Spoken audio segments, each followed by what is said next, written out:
Allowance tu dah okey ke? Dah dapat ke? Bukan ramai komplain kata tak dapat ke cikgu. Okey, ini berkaitan dengan allowance ataupun berkaitan dengan yuran pengajian pembiayaan daripada PTPK. So saya nak minta bantuan tuan-tuan puan, tolong kongsikan video ini, share video ini dan komen kat ruangan komen.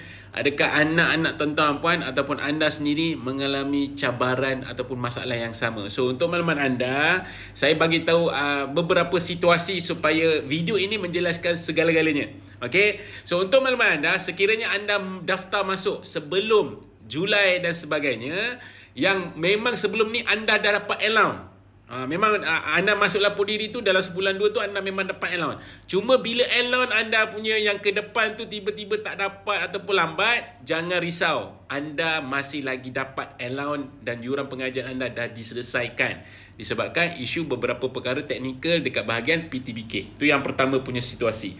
Yang kedua, kepada mereka yang baru daftar lapor diri masuk pada bulan Julai dan yang seterusnya, proses penghantaran dokumen telah pun berlangsung. Dan apabila sudah berlangsung, ada beberapa perkara yang anda kena tahu.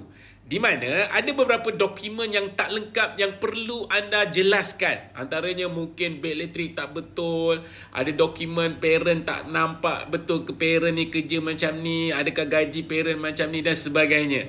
Yang itu masih lagi dalam proses. Apabila college bagi tahu proses masih ataupun dokumen telah disubmit dan masih lagi ada perlu query dan sebagainya, ada dokumen tak lengkap dan sebagainya, itu perlu ambil masa sedikit. Yang ketiga, situasi di mana belum sempat hantar, pihak PTBK dah tutup pendaftaran pelajar-pelajar baru. Yang ini yang ada cabaran.